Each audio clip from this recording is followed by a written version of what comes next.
Who am आई, मैं कौन हूँ, ये हमारी सीरीज़ चल रही है। इसका ये सबसे पहला पार्ट है, am I this body. Normally जब हम ये आई टर्म यूज़ करते हैं, मैं टर्म यूज़ करते हैं, जब ये शब्द बोलते हैं मैं, तो सबसे ज़्यादा जुड़ाव हमारा हमारे शरीर से होता है, बॉडी से होता है। हम इसी को ही आइडेंटिफाई करते हैं मोस्ट ऑफ द टाइम्स जब हम मैं यूज़ करते हैं या आई यूज़ करते हैं। तो इस वीडियो में हम देखेंगे स्ट्रेटेजिकली स्टेप वाइज कि ये ट्रूथ है या एक इल्यूजन है। और यहाँ पर मैं कोई भी हाइपोथेटिकल या सुपरस्टिशियस बिलीफ नहीं शेयर करने वाली हूँ कि आप मैं कुछ बोलूँगी आपको बिलीव करना पड़ेगा, या कुछ भी हाइपोथेटिकल मैं बोल दूँगी, नहीं। यहाँ पर हम साइंस के बेस पर क्रॉस चेक करेंगे, फैक्ट वाइज इसको देखेंगे। तो पूरी बॉडी को देखने के लिए हम ऐसा करते हैं, छोटा सा सेक्शन ले लेते हैं जो कि पूरी बॉडी को रिप्रेजेंट करेगा। छोटे से सेक्शन से ही हमें समझ में आ जाएगा। तो फॉर एग्जांपल मैं अपना फोर आर्म ले लेती हूँ, ये हाथ ले लेती हूँ, इतना पोर्शन ले लेती हूँ, इसकी स्टडी करते हैं हम। तो सबसे पहले हम स्टडी करेंगे मॉर्फोलॉजी की। बाहर से, मॉर्फोलॉजी का सिंपल सा मतलब होता है कि चीज़ बाहर से कैसे दिख रही है, एक्सटर्नल अपीयरेंस कैसा है। तो हमारे हाथ का एक्सटर्नल अपीयरेंस मुझे दिख रहा है कि ये स्किन है, त्वचा दिख रही है और इसके ऊपर हेयर्स दिख रहे हैं। तो सबसे पहले हम देखते हैं मॉर्फोलॉजी। मॉर्फोलॉजी यानी कि एक्सटर्नल अपीयरेंस, उसमें हम देख सकते हैं हमारी स्किन दिख रही है, हेयर्स दिख रहे हैं। ठीक है, तो जो स्किन, अब स्किन के बारे में देखते हैं। अगर बायोलॉजी में आपको याद हो तो स्किन की 3 लेयर्स होती हैं, एपिडर्मिस, डर्मिस एंड हाइपोडर्मिस। लिख देती हूँ मैं यहाँ पर, एपिडर्मिस, डर्मिस एंड हाइपोडर्मिस। जो एपिडर्मिस होती है वो अगेन 5 टाइप्स में डिवाइडेड होती है। Stratum corneum, stratum lucidum, stratum basale, stratum granulosum. तो 5 टाइप के लेयर्स में डिवाइडेड होती है। और ये हर एक लेयर किस चीज़ से मिलकर बनी होती है? सेल से मिलकर बनी होती है। ये सारी लेयर सेल से मिलकर बनी होती हैं। तो स्किन क्या है? In short we can say it is collection of different kind of cells. अलग अलग टाइप की सेल्स जो दिखने में अलग हैं, उनके स्ट्रक्चर, फंक्शंस वगैरह सब अलग अलग हैं, बट हम बेसिक अगर देखें तो सेल से मिलकर बनी है।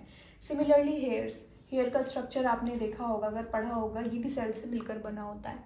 तो यहाँ पर भी हम इन शॉर्ट लिख सकते हैं सेल्स। डिटेल में आप स्टडी कर सकते हैं, एंड में जाकर यहाँ पर ही आप and you will end up here only in cells. ठीक है, तो मॉर्फोलॉजिकली हम देख रहे हैं तो चीज़ सेल से मिलकर बनी है। ये चीज़ यहाँ तक क्लियर है। अब हम सेकेंड स्टेप पर जाते हैं, एनाटॉमी। एनाटॉमी का मतलब होता है जब हम कट करके देखते हैं चीज़ को कि अंदर से क्या क्या है, उसके अंदर क्या क्या स्ट्रक्चर्स हैं। आपको अगर याद हो बायोलॉजी में आपने transverse section, TS, longitudinal sections, LS या सीएस, सर्कुलर सेक्शन, ये सब चीज़ें पढ़ी होंगी मैं एनाटॉमी में। तो ये हाथ को अगर हम ऐसे कट करके देखें तो अंदर देखते हैं क्या क्या स्ट्रक्चर्स प्रेजेंट है। तो अब हम उनकी स्टडी करते हैं। सबसे पहले तो ये जो हाथ है इसको स्ट्रक्चर प्रोवाइड कर रहा है बोन। ठीक है, दूसरा आता है हमारी मसल्स हैं, फैट है। ये जो हाइपोडर्मिस है इसको भी फैट लेयर बोलते हैं, यहीं पर ही फैट होता है, एडिपोज टिश्यूज वगैरह। और क्या चीज़ें हो गई, हमारा सर्कुलेटरी सिस्टम में ब्लड वेजल्स हैं। ब्लड वेजल्स नसें जो है, arteries, veins, capillaries, arteries, veins, यही दोनों आगे जाके कैपिलरीज में सब डिवाइडेड हो जाती हैं, जिनके अंदर ब्लड फ्लो करता है। ठीक है, इसी तरह लिम्फेटिक वेजल्स होती है, लिम्फ वेजल्स होती है, जिनके अंदर लिम्फ फ्लो करता है, जिसके अंदर वाइट ब्लड सेल्स वगैरह होती हैं। हमारा बॉडी का इम्यून सिस्टम, नर्व फाइबर्स होते हैं, नर्व्स होती हैं, जिनसे क्या होता है कि सेंसरी रिसेप्टर्स जिनमें होते हैं कि हमें ये टच का फील होता है, पेन का फील होता है, गर्म ठंडे का पता चलता है, जो नर्वस सिस्टम से कनेक्टेड होता है। तो नर्व्स प्रेजेंट होती हैं हमारी इस स्ट्रक्चर के अंदर। तो इस तरह एक्सेट्रा लिख देती हूँ मैं, आप खुद अपना भी स्टडी कर सकते हैं। काफ़ी सारे स्ट्रक्चर्स प्रेजेंट होते हैं। इन सबको अगर हम इंडिविजुअली देखें तो बोन किससे मिलकर बनी होती है? ओस्टियोसाइट्स, एक टाइप की सेल्स हैं, ओस्टियोसाइट सेल्स होती हैं, उससे मिलकर बना होता है। मसल्स भी सेल्स, मायोसाइट्स, एक टाइप की सेल्स मसल्स सेल से मिलकर बनी होती है। फैट लेयर, फैट में एडिपोज टिश्यूज़ फर्दर डिवाइड होते हैं सेल्स के अंदर। तो इनको हम एक तरीके से टिश्यू भी बोल सकते हैं। हम टिश्यू की स्टडी कर रहे हैं, टिश्यू, ठीक है। या फिर हम ऑर्गन भी ले सकते हैं, यहाँ पे ऑर्गन टिश्यू में डिवाइड होके तब ये हम स्टडी कर रहे हैं। एडिपोज टिश्यूज़ जो कि सेल से मिलकर बना होता है, ठीक है। और ब्लड वेजल्स जो है, हमारे ब्लड वेजल्स बाहर से एपिथेलियल सेल्स की बनी होती हैं, जिसकी ये स्किन होती है। और अंदर क्या फ्लो करता है ब्लड के अंदर? RBC, red blood cells, white blood cells and platelets. ये सब क्या है? सेल्स ही तो हैं, राइट। लिम्फ वेजल्स में भी सेल्स सेल्स का ही मिलके बना होता है। एपिथेलियल सेल्स का बना होता है, अंदर जो फ्लूइड होता है उसको हम और स्टडी करेंगे, तो सेल से मिलकर ही बना है। नर्व्स क्या है? नर्व फाइबर्स जो है, एक सेल है, लॉन्गेस्ट जो हमारी सेल होती है बॉडी की, वो नर्व सेल होती है, ये भी सेल से मिलकर बनी है। सो अगर हम बॉडी के डिफरेंट स्ट्रक्चर्स की बात करें, उनकी स्टडी करेंगे, तो हम एट द एंड यहाँ पर ही आकर रुकेंगे, सेल्स पर आकर। यहाँ पर भी हम सेल्स पर आके रुके, यहाँ पर भी cells. So in short everything is made up of cells, right, जिसे हिंदी में कोशिकाएं बोलते हैं। तो यहाँ तक आपको क्लियर हो गया? मैं यहाँ पर बड़ा बड़ा सेल्स लिख देती हूँ। काफ़ी सारी चीज़ें छूट भी गई होंगी, आप सेल्फ स्टडी कर सकते हैं। आप एट द एंड यहीं पर आके रुकेंगे, सेल्स पर आकर। तो अब हम आगे की स्टडी देखते हैं। यहाँ पर स्पेस नहीं है तो मैं इसको रब करती हूँ और फिर हम सेल से शुरू करते हैं आगे की स्टडी, ठीक है। सेल ले लिया हमने एक। अब अगर आपने बायोलॉजी पढ़ी है या नहीं भी पढ़ी है, अगर आपको याद हो तो सेल्स, दो टाइप की सेल्स पढ़ते थे हम, प्लांट सेल, एनिमल सेल। हम एनिमल्स के अंदर आते हैं तो हमारी एनिमल सेल होती है। डिफरेंस बेसिकली ये होता था कि उसमें सेल वॉल होती है प्लांट सेल में, यहाँ पर सेल मेम्ब्रेन होती है, और काफ़ी सारे डिफरेंसेस हैं क्लोरोप्लास्ट वगैरह के। तो यहाँ पर हम, क्योंकि हम एनिमल्स हैं तो एनिमल सेल के बारे में ही देखने वाले हैं, ठीक है। तो ये समझ लेते हैं, ये सेल है।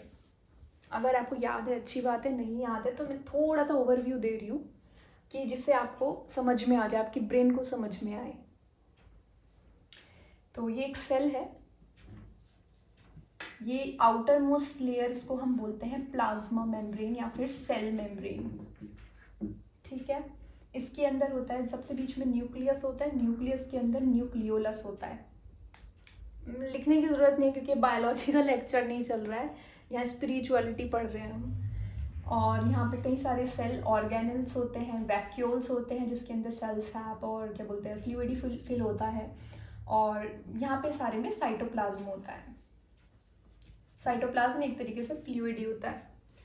तो अगर हम इसको ओवरऑल देखें, अब सेल के अंदर के स्ट्रक्चर्स को देखें कि वो किससे मिलकर बना है। Plasma membrane, cell membrane phospholipid से मिलकर बनी होती है। फॉस्फोलिपिड्स क्या होते हैं? बायोमोलिक्यूल्स होते हैं, फॉस्फोरस, कार्बन, हाइड्रोजन, ऑक्सीजन, इन सब से मिलकर बने होते हैं।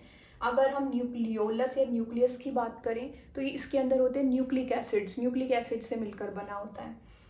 तो यहाँ पर मैं लिख देती हूँ। इसकी फर्दर जो क्या बोलते हैं सब डिविजन्स हैं, वो है फॉस्फोलिपिड्स, दूसरा इसके अंदर न्यूक्लियस के अंदर nucleic acids. Please excuse my hand writing, अभी मैं गंदा गंदा लिख रही हूँ, इतनी गंदी है नहीं मेरी राइटिंग में से। फॉस्फोलिपिड्स, न्यूक्लिक एसिड्स, और फिर उसके बाद हम अगर इसकी बात करें, साइटोप्लाज्म की बात करें, उसके अंदर अलग टाइप के प्रोटीन्स प्रेजेंट होते हैं, या जितने भी सेल ऑर्गेनल्स हैं, ये माइटोकॉन्ड्रिया, सेंट्रियोल्स वगैरह, इनको अगर हम स्ट्रक्चर को स्टडी करेंगे तो ये proteins, nucleic acids, not nucleic acid, proteins, phospholipids, इन सब से मिलकर ही बने होते हैं। कार्बोहाइड्रेट्स भी होते हैं। ये जितने भी, आप डिटेल में खुद स्ट्रक्चर स्टडी कर सकते हैं, मैं इन शॉर्ट आपको बता रही हूँ जल्दी से।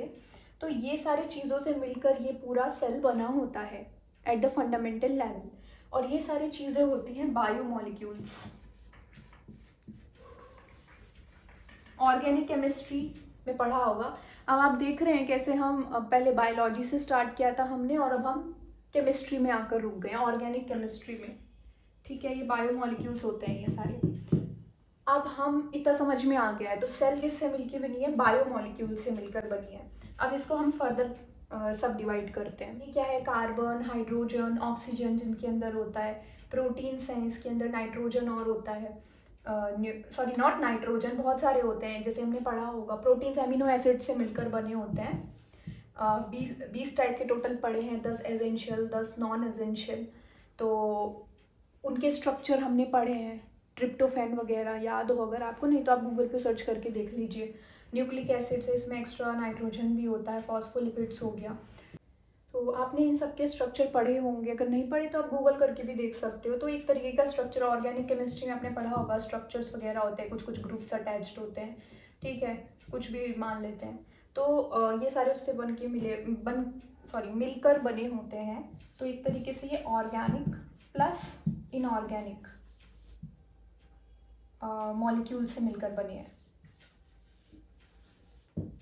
ठीक है। और ये तो ऑर्गेनिक आते हैं। इनऑर्गेनिक क्या आते हैं? जैसे साइटोप्लाज्म है या सेल सैप है, उसके अंदर H2O वाटर भी होता है, बहुत सारे टाइप के सॉल्ट्स होते हैं, कैल्शियम, पोटेशियम, मैग्नीशियम, ठीक है।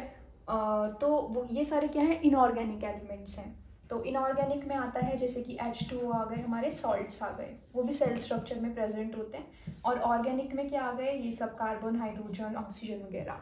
और इन सब से अलग अलग ग्रुप्स भी अटैच होते हैं, जैसे कि सल्फर हो गया, नाइट्रोजन हो गया, फॉस्फोरस हो गया, एक्सेट्रा। तो इन शॉर्ट केमिस्ट्री में जो हमने मॉलिक्यूल्स पढ़े, ऑर्गेनिक, इनऑर्गेनिक, मीन्स ऐसा समझ लीजिए जो बायोलॉजिकल स्ट्रक्चर्स हैं वो सारे ऑर्गेनिक एंड इनऑर्गेनिक मॉलिक्यूल से मिलकर बनी है। क्लियर इतना? अब हम इसको फर्दर डिवाइड करें। मॉलिक्यूल्स केमिस्ट्री में अगर हमने देखा है, मॉलिक्यूल्स किससे मिलकर बने होते हैं? एलिमेंट से। एलिमेंट्स क्या? यही सब, इन सबको एलिमेंट्स बोलते हैं, ठीक है। एलिमेंट्स फर्दर डिवाइड होते हैं एटम्स में। तो एटम से शुरू करते हैं अब हम। पता नहीं आप लोगों को समझ आ रहा होगा कि नहीं आ रहा होगा। मैं अपना मतलब बोलने को बहुत सारा है मेरे पास, पर मैं इतना सारा मैं बोल नहीं पा रही हूँ, क्योंकि ये बायोलॉजिकल लेक्चर हो जाएगा। नहीं तो आधे लोग तो चले भी गए होंगे ये वीडियो छोड़कर, क्योंकि ये मैं इतना सारा पढ़ाई की बातें कर रही हूँ। पर मैंने जैसे पहले बोला था, मेरा मेन मोटिव ये है, क्योंकि मैं पर्सनली साइंस बैकग्राउंड से हूँ, तो मुझे कभी भी स्पिरिचुअलिटी में ऐसे बिलीव नहीं हुई चीज़ें, मीन्स ऐसे जो बिलीव्स हैं, सुपरस्टिशियस बिलीव्स या कुछ भी बोलते हैं स्पिरिचुअलिटी में कि मान लो, तो मैं ऐसे मानती नहीं थी, हर चीज़ को साइंस बैकअप के साथ देखती थी। सो इसीलिए मैं आपको भी उसी तरह समझा रही हूँ जैसे मैंने समझा है, जिससे कोई भी डाउट ना रहे। ये हम फैक्ट बात कर रहे हैं, यहाँ पे कोई भी हाइपोथेटिकल बातें नहीं चल रही हैं, सुपरस्टिशियस बातें नहीं चल रही हैं, राइट। सो अगर आपको ये वीडियो समझ में आ रही है तो please write down in the comment section, it will motivate me. ये रहा एटम, एटम का स्ट्रक्चर। अब मैं साफ साफ लिखूंगी, बहुत तो क्या गंदी हैंड राइटिंग। इसके अंदर प्रोटॉन और न्यूट्रॉन है, यहाँ पर इलेक्ट्रॉन रिवॉल्व कर रहे हैं। कार्बन का एग्जाम्पल लिया था ना, 6 इलेक्ट्रॉन्स। वैसे 2 और 4 कॉन्फ़िगरेशन बनता है, तो अलग अलग शेल में बस ऐसे लिख देती हूँ, आप खुद देख लेना।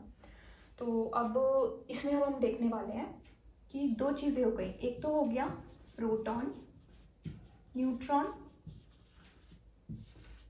और एक हो गया इलेक्ट्रॉन। तो प्रोटॉन न्यूट्रॉन को फर्दर जो फिजिक्स में डिवाइड करा गया है वो है क्वार्क्स में किया हुआ। ये सबसे स्मॉलेस्ट यूनिट है जो अब तक की करी है डिस्कवर साइंटिस्ट ने, ठीक है। इलेक्ट्रॉन्स की अगर हम बात करें, अब मैंने जैसे कहा कि अब हम पहले बायोलॉजी से हम केमिस्ट्री में गए, अब केमिस्ट्री से फिज़िक्स में चलते हैं। तो वैसे फिज़िक्स मुझे बिल्कुल भी अच्छी नहीं लगती थी, पर फिर भी मैं बता देती हूँ। फिज़िक्स में एक एक्सपेरिमेंट आता है, Young's double slit experiment, YDSC short में बोलते थे इसको। लिख देती हूँ मैं, आप अच्छे से इसको पढ़ लेना अगर इंटरेस्ट है तो। डबल स्लिट एक्सपेरिमेंट, ठीक है, ये साइंटिस्ट का नाम है। तो इसमें क्या था एक्सपेरिमेंट का, मैं शॉर्ट बता देती हूँ। इसका सार निकल के ये आया था कि इलेक्ट्रॉन जो है वो 2 तरीके से एग्जिस्ट करता है। एक तो पार्टिकल की फॉर्म में और एक वेव की फॉर्म में। दो नेचर डिपेंड करता है ऑब्जर्वर पे। सपोज एग्जाम्पल से समझाती हूँ कि एक रूम में एक बच्चा है, ठीक है, और उसमें एक गेट लगा हुआ है रूम में। बच्चे की मम्मी आती है, एकदम से जैसी वो झांकती है उसे, तो वो चुपचाप बैठ जाता है ऐसे कि मैं पढ़ाई कर रहा हूँ। और जैसे ही मम्मी चली जाती है, वो ऐसे घूमने लग जाता है, खेलने कूदने लग जाता है, वेव की तरह इधर उधर घूमने फिरने लग जाता है। जैसे ही मम्मी आती है मीन्स ऑब्जर्वर आता है। मैं अब एक्सपेरिमेंट की उससे समझाती हूँ। जैसे ही ऑब्जर्वर मीन्स हम उस पार्टिकल इलेक्ट्रॉन को ऑब्जर्व करते हैं तो वो दिखता है पार्टिकल की तरह, एक जगह रुका पड़ा है, रुका हुआ है at some time t is equal to something. But जैसे ही हम ऑब्जर्वर हटा देते हैं तो वो वेव की तरह बिहेव करने लग जाता है। तो इलेक्ट्रॉन के दोनों नेचर है, मीन्स दोनों ही चीज़ इलेक्ट्रॉन है। नॉर्मली हम पार्टिकल की तरह हमने बना रखा है ना यहाँ पे, पर ऐसा नहीं। अगर हम ऑब्जर्व करेंगे तो हमें दिखेगा ऐसा, बट अगर हम ऑब्जर्वर हटा देंगे तो वो ऐसे ऐसे वेव की फॉर्म में, वेव क्या, एनर्जी, ठीक है, उसके फॉर्म में चलने लग जाता है। तो इससे कंक्लूड ये होता है कि इलेक्ट्रॉन क्या है, नथिंग बट एनर्जी, वेव, ठीक है। इसको एक अगर आप फिजिक्स में इंटरेस्टेड हैं तो मैं थोड़ा सा बता देती हूँ। Nu is equals to h c by lambda, ये दोनों तो कांस्टेंट है। ये क्या है, वेवलेंथ। वेवलेंथ किसकी होगी, वेव की होगी। जब हम इलेक्ट्रॉन को वेव बोल रहे हैं, ये क्या है, फ्रीक्वेंसी। न्यू क्या होती है, फ्रीक्वेंसी। फ्रीक्वेंसी यानी कि पॉइंट ऑफ कन्वर्टिबल है एनर्जी, तो इसलिए मैंने यहाँ पर एनर्जी लिखा है। आपको समझ में तो आया होगा ना। तो ये क्या है, एनर्जी। एनर्जी यानी कि हम इसको वाइब्रेशंस भी बोल सकते हैं। एक पर्टिकुलर वाइब्रेशन पे, सॉरी फ्रीक्वेंसी पे वाइब्रेट कर रहे हैं इलेक्ट्रॉन, ठीक है। अब हम क्वार्क्स की बात करें तो क्वार्क्स को भी यही बोला जाता है कि ये वाइब्रेशंस या frequency is equal to energy. तो मेरा कहना, मैं आपको यहाँ लाना चाह रही थी, इससे आगे अब कहाँ ही जाएंगे हम। सब चीज इस एटम किससे, एटम क्या, इज नथिंग बट एनर्जी। तो हमने शुरू कहाँ से करा था, बॉडी से शुरू करा था, इस हाथ से शुरू किया था, और हम एंड कहाँ पर हुए हैं, एनर्जी पे। तो मुझे आपको यहीं पर लाना था कि हमने बॉडी से शुरू किया था और एनर्जी पर ख़त्म हुए हैं, और यहाँ पर हमने कोई भी फालतू की बातें, मीन्स हाइपोथेटिकल बातें नहीं करी है, एकदम प्रैक्टिकल बात की है। इसमें आप क्वेश्चन क्या ही उठा सकते हैं। तो its body is nothing but energy. अब ये अलग क्यों दिख रहा है, हाथ अलग दिख रहा है, मुंह अलग दिख रहा है, बाल अलग दिख रहे हैं, स्ट्रक्चर्स, टेक्सचर सब कुछ अलग है ना, इनका कलर वगैरह। तो हर एक स्ट्रक्चर, उसके जो पार्टिकल्स हैं अलग अलग फ्रीक्वेंसी पर वाइब्रेट कर रहे हैं, तो एक पार्टिकुलर स्ट्रक्चर बना रहा है। और दूसरा फैक्टर है एक्सटर्नल कंडीशंस, एनवायरनमेंट। मैं एक एग्जांपल की मदद से समझाती हैं, ऐसे समझ में नहीं आएगा। वाटर का एग्जांपल ले लेते हैं। वाटर H2O, ठीक है, ये स्ट्रक्चर होता है वाटर का,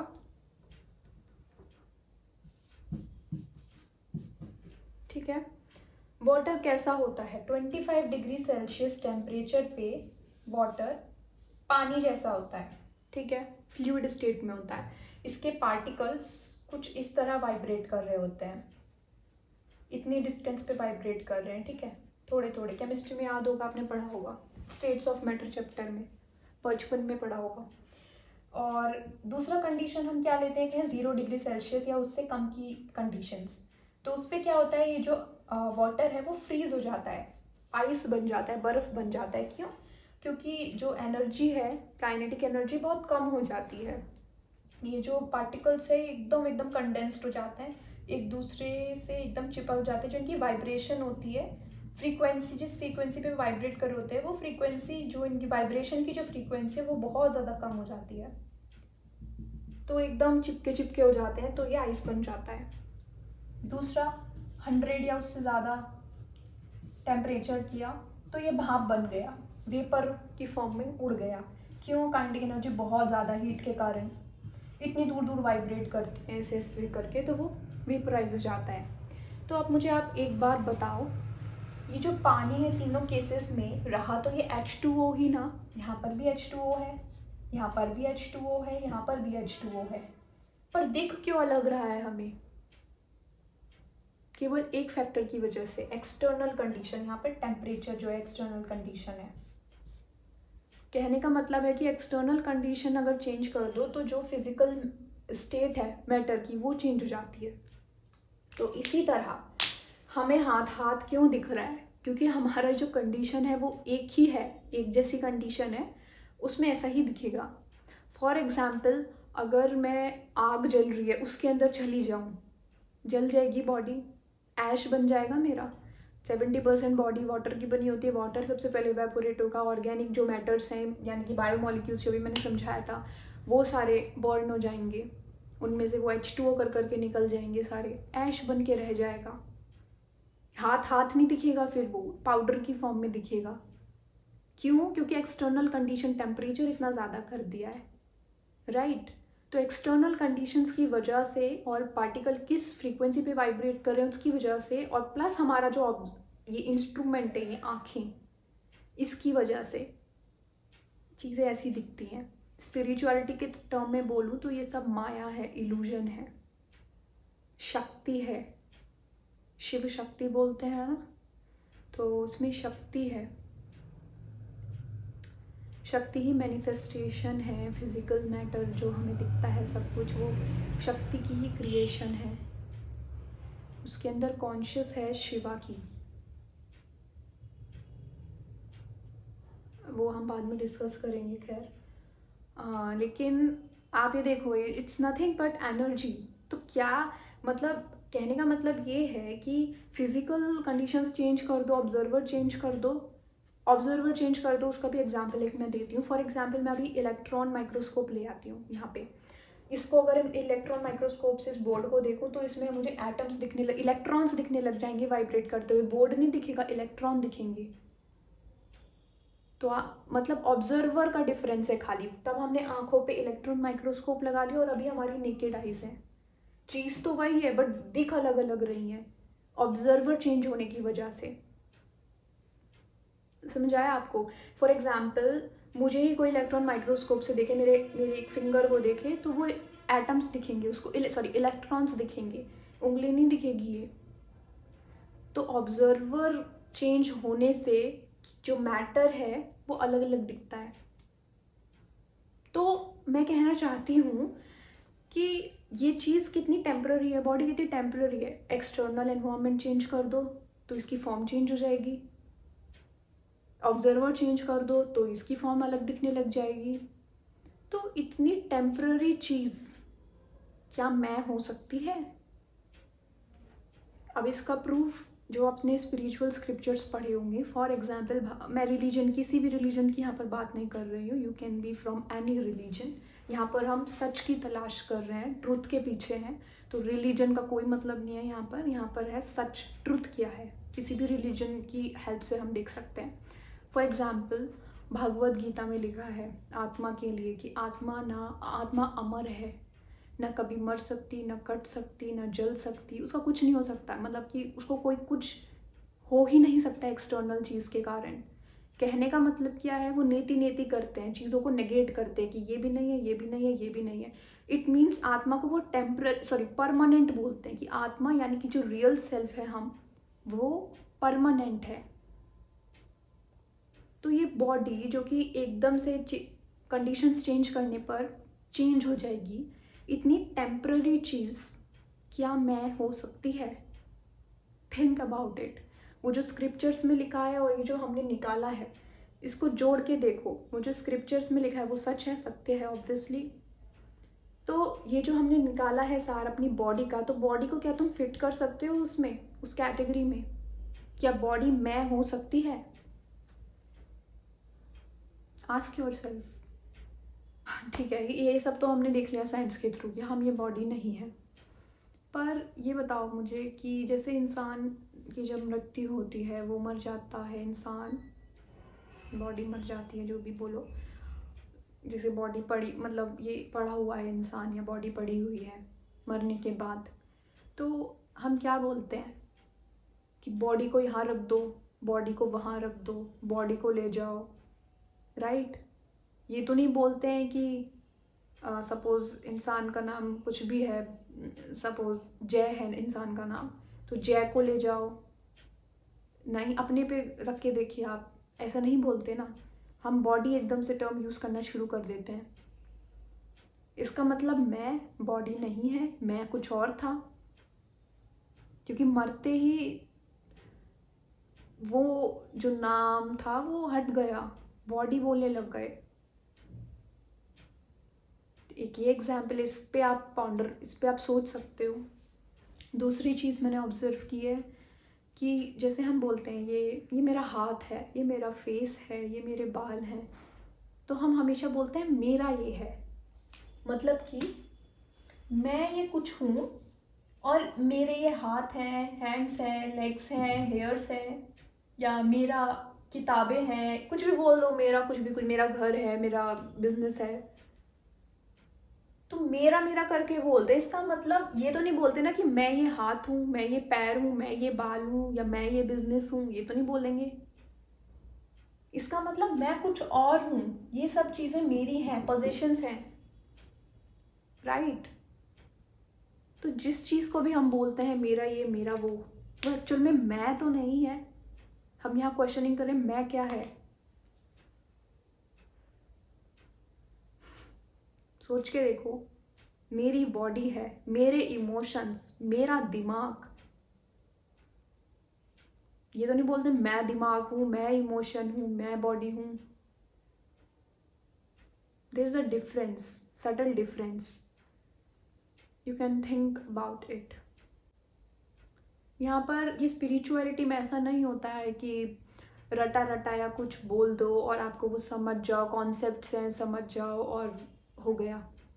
इसमें अपना दिमाग यूज़ करना पड़ता है, और एक स्टेज आ जाती है कि दिमाग को भी हटाना पड़ता है। मीन्स दिमाग के बिना चीज़, वो जो चीज़ है वो दिमाग के बिना ही समझ आएगी, पर तब तक के लिए हमें पहले दिमाग को शांत करना होता है, क्योंकि दिमाग बहुत सारे क्वेश्चन पुट अप करता है इस जर्नी में, स्पिरिचुअल जर्नी में।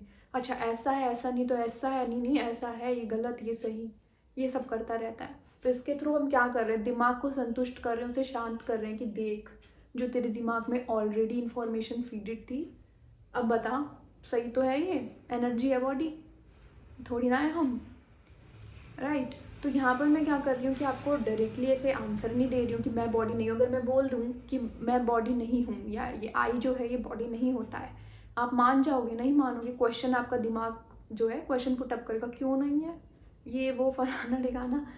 तो यहाँ पर ये जो किया है मैंने, आपके दिमाग को एक तरीके से सरेंडर स्टेट में लाए कि हाँ आप बोलो आगे क्या। तो अपनी खुद की लॉजिकल रीजनिंग आप आगे लगाओ, खुद सोचो। अब आगे का काम आपका है सोचने का, क्या मैं सच में ये बॉडी हूँ।